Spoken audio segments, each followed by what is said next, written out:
Olá, queridos alunos e professores, estamos iniciando mais uma aula de Geografia. Eu sou a professora Juliana e estarei acompanhando vocês ao longo de toda essa aula. Vamos verificar o número e o objeto de conhecimento.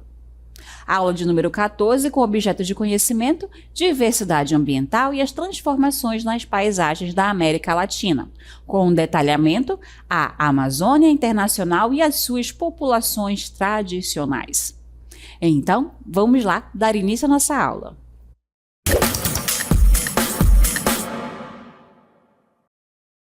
A Amazônia, ela não é só do Brasil. A Amazônia, ela vai englobar outros países. Por isso que chamamos ela também de Amazônia Internacional. Isso porque a sua grandiosidade territorial a coloca em diversas fronteiras. É por isso que nomes como Amazônia Internacional, Amazônia Legal, acabam nos orientando a entender a qual território estamos nos referindo. Isso porque a cada área vai ter um país, vai pertencer a um país, e aquele país terá que ter responsabilidades quanto àquele território. Então, a Amazônia Internacional, ela é uma nomenclatura usada para mostrar a abrangência da região amazônica, que está além das fronteiras brasileiras. Isso porque a Amazônia, essa extensa floresta, essa extensa bacia hidrográfica, ela está presente também em outros países. Quais são esses outros países? Bolívia, Peru, Equador, Colômbia, Venezuela, Guiana e Suriname. Junto com o Brasil, formam então 8 países nos quais está presente a floresta e a bacia hidrográfica amazônica, além da Guiana Francesa, que é um território francês, mas que está aqui na América do Sul.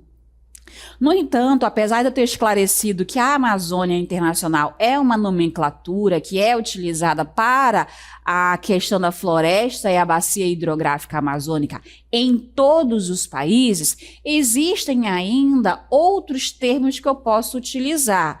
No entanto, esses termos também vão estar a espaços, a territórios definidos. E a gente vai compreender alguns desses nomes agora. Desta forma, então, temos 3 formas de regionalização da região que se refere, que se pode referir à floresta e à bacia hidrográfica amazônica. Na primeira, a gente fala na região norte. Quando a gente fala da região norte, estamos falando de uma região política. O IBGE, o Instituto Brasileiro de Geografia e Estatística, determinou ao longo do tempo 5 grandes regiões para o Brasil. Uma delas é a região norte, que ela vai ser composta pelo Acre, Amapá, Amazonas, Pará, Rondônia, Roraima e Tocantins. Então, quando a gente diz região norte, a gente está falando de 7 estados, tá? E, como a gente vai ver no mapa mais à frente, não quer dizer que todos eles tenham presença em todo o seu território da floresta amazônica, porque a gente não está se referindo diretamente à floresta ou à bacia hidrográfica amazônica, mas sim a uma região que foi criada pelo IBGE, então uma região política. Agora sim, quando falamos de Amazônia Internacional e Amazônia Legal, estamos sim falando das áreas que têm, ou parcialmente ou totalmente, a floresta amazônica em seu território. Só que uma delas se refere internacional a outros países além do Brasil e a Amazônia Legal se refere exclusivamente ao território brasileiro. A Amazônia Internacional, a gente está falando de toda a região natural aonde ocorre, na qual se corresponde a bacia hidrográfica e a floresta amazônica. Ela vai estar presente em 8 países, como o Brasil, a Venezuela, o Equador, a Colômbia. E a Amazônia Legal, ela vai ser uma região de planejamento. Ela também foi definida, nesse caso, pelo governo federal. Lembrando que a região norte foi definida pelo IBGE, já a Amazônia Legal ela foi definida pelo governo federal. Isso para quê? Para que ela pudesse, então, o governo federal pudesse planejar, criar estratégias para que esse território pudesse, então, ser ocupado e aquele local também pudesse ter um desenvolvimento econômico e, assim, se integrar ao restante do território brasileiro.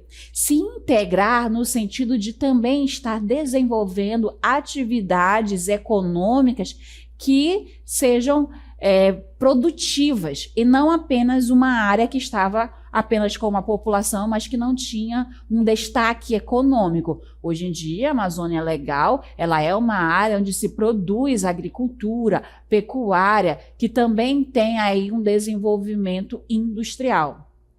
E a gente vai agora analisar um mapa na qual a gente vai ver as diferenças visualmente entre essas regiões.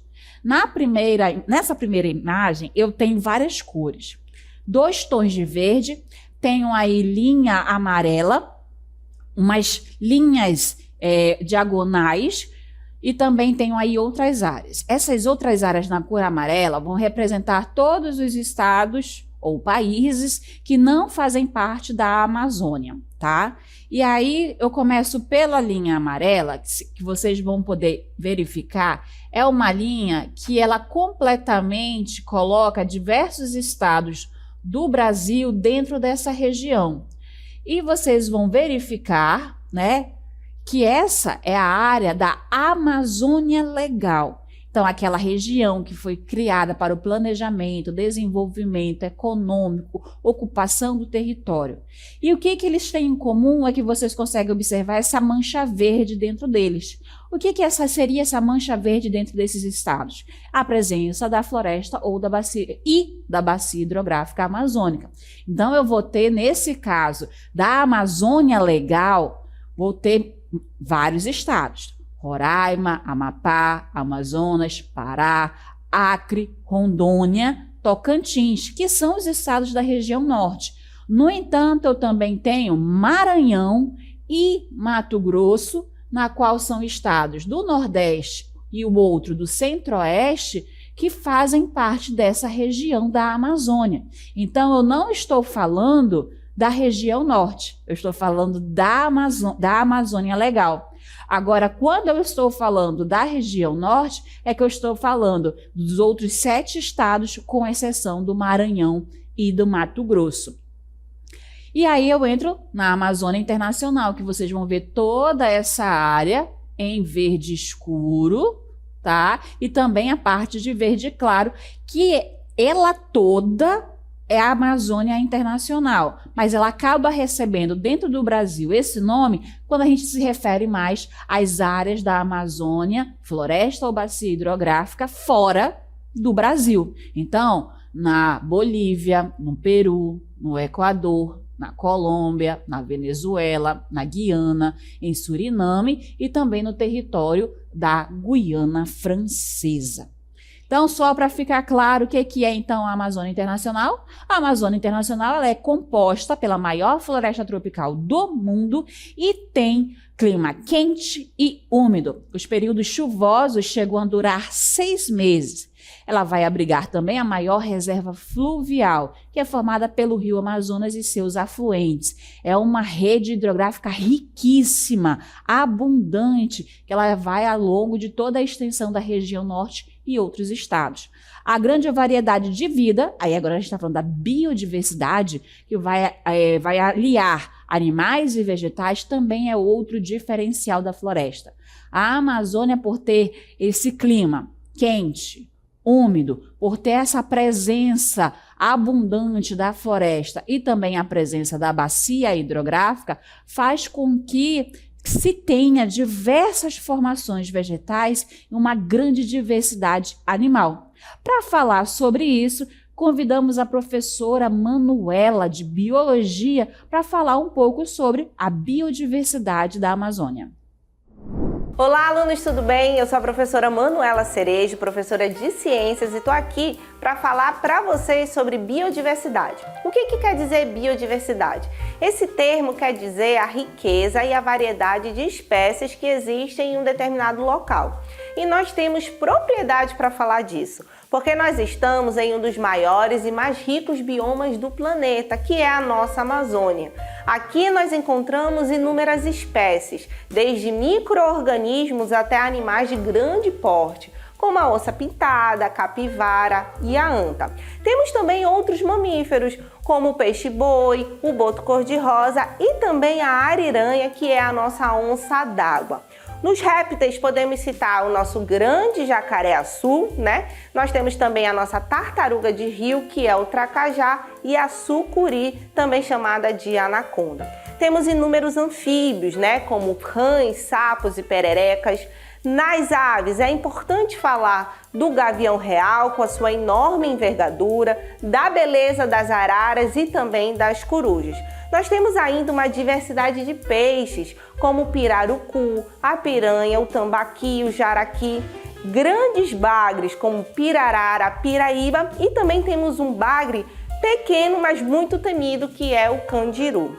Não só da fauna nós temos riqueza, nós também temos uma diversidade na flora. Podemos citar aí o açaí, o tucumã, a pupunha, o cupuaçu, o seringueiro, o guaraná, a vitória régia, né, que são exemplos aí de vegetais presentes na Amazônia. Nós também podemos falar das plantas que utilizamos para fins medicinais, como a andiroba e a copaíba. E também temos inúmeros fungos na nossa região, aqueles que já foram estudados e aqueles que ainda precisam ser conhecidos.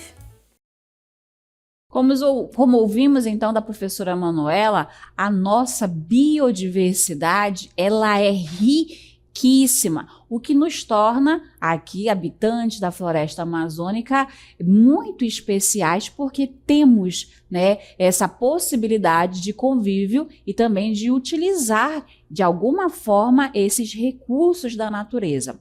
E a gente também não é o único, existem povos tradicionais da Amazônia, que são grupos que habitam essa região há milhares de anos e que mantêm um estilo de vida integrado à floresta. Esses habitantes, esses povos tradicionais, eles acabam retirando da natureza o seu sustento, o seu modo de vida, seja coletando frutos, seja extraindo algo da seringa, por exemplo, da seringueira, ou seja ainda realizando a caça, a pesca.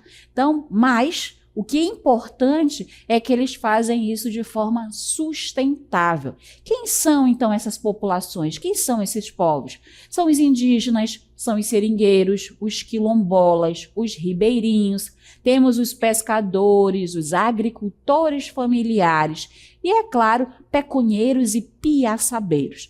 A partir de agora, a gente vai conhecer um pouco mais desses povos tradicionais que se encontram na região da Amazônia. Esses habitantes, a gente começa falando dos povos indígenas. Os povos indígenas, né, que são os primeiros habitantes tradicionais da floresta, eles já tinham esse contato com a natureza. Então, os povos indígenas que estão há milhares de anos com seus próprios conhecimentos, culturas, línguas e formas de viver estavam e estão até os dias de hoje sempre buscando respeitar a natureza. Os seringueiros são aqueles, uma profissão que acabou surgindo a partir da borracha, da produção da borracha, onde se extrai o látex da seringueira. Os castanheiros que vão coletar castanha, outros extrativistas que vão coletar produtos como a balata, que é uma resina, ou diferentes óleos vegetais, como a andiroba e a copaíba, que podem ser usadas de forma na medicina tradicional, para cosméticos e até na indústria. O modo de vida desses povos e comunidades é baseado no quê? No extrativismo sustentável, ou seja, aproveita os recursos da floresta sem destruí-la, garantindo que ela continue para as próximas gerações. Isso acontece, então, que eles não vão matar a natureza, não vão tirar em excesso pescado dos rios, porque eles vão retirar apenas os recursos naturais que eles necessitam para sobreviver e sem destruí-los. É o que a gente chama de sustentabilidade, de utilizar os recursos deixando eles para gerações futuras. E a gente vai falar um pouquinho a mais agora sobre os povos indígenas. São mais de 180 povos indígenas, além de vários grupos isolados vivendo dentro do bioma. Isso que esses grupos isolados são aqueles grupos indígenas que escolheram não ter contato com as sociedades não indígenas. Eles vão ocupar uma área de 110 milhões de hectares e as terras indígenas acabam tendo um papel muito importante, porque além de proteger os direitos e a identidade dos povos da Amazônia, elas também possibilitam a manutenção da floresta e de seus recursos a inúmeras gerações. Então a gente verifica que a população indígena ela é muito importante para a preservação da floresta, para a preservação do meio ambiente, porque nesses locais aonde as terras indígenas estão, ocorre o menor número de desmatamento que pode ser utilizado, esse desmatamento para a madeireira, para o garimpo ilegal. A gente vai conhecer agora os principais grupos indígenas no Brasil, mas vamos dar um maior destaque, é claro, para a região norte. Acompanha comigo aqui no mapa. Então, nesse mapa todo colorido que aparece para vocês, eu tenho 5 etnias indígenas em destaque em cada um dos estados brasileiros. A gente começa aqui pelo Acre. No Acre, a gente vai ter a maior etnia Kaxinawá, seguida da Iaminawá, depois Culina-Madijá, depois Axaninca e, por último, Manchineri. Vamos ver aqui no estado do Amazonas. No estado do Amazonas, a gente identifica, em primeiro lugar, a maior etnia, os Ticunas, depois Yanomami, depois os Mura, depois o Baré e, por último, os Sateremaué. A gente tem aqui no estado de Roraima o Macuxi, em primeiro, em segundo, o Apixana, em terceiro, os Yanomamis, em quarto, Sanuma e em quinto, Ingaricó. Vamos ver aqui o Amapá. A gente tem, na ordem, Caripuna, Galibi-Marworno, Palicur, Wayampi e Caripuna do Amapá. Já no estado do Pará, o primeiro grupo é o Caiapó, o segundo, quase em mesmo número, os Munduruku, e em terceiro, quarto e quinto, Tembé, Sateremaué, Uai-Uai. A gente tem aqui o Tocantins, com o Xerente, Cranrô, Carajá, Apinaié e Javaé. Falta aqui o estado de Rondônia, com Paca Nova, Suruí de Rondônia, Cinta Larga, Gavião de Rondônia e Tupari. Então a gente verifica que ainda hoje, apesar de menor do que no passado, uma diversidade de etnias indígenas ocupando a nossa região. E a região norte acaba sendo aonde temos a maior presença das terras indígenas demarcadas, e esses grupos podem estar, então, conseguindo preservar a sua cultura e a sua identidade. Agora, vamos falar de outra população da Amazônia, que são os seringueiros. Os seringueiros, eles são, não é somente os indígenas que estão aqui e que ajudam a preservar a Amazônia. Os seringueiros também, que são populações uma população que nasceu a partir do início da extração da borracha. Muitos deles eram nordestinos, fugidos da seca da região, vieram aqui para essa região em busca de trabalho e de melhores condições de vida. E através do incentivo do governo federal, principalmente. No entanto, depois de 2 ciclos da borracha, os investimentos nessa região, nesta atividade, no caso, acabaram diminuindo. Não se tem mais, hoje em dia, a mesma incentivo e a mesma produção da borracha que se tinha no passado. E é importante colocar que o ofício depende diretamente da extração da seringa. Isso quer dizer que é necessário que os seringueiros protejam a floresta, porque a partir da floresta eles vão ter o direito deles de viver do extrativismo.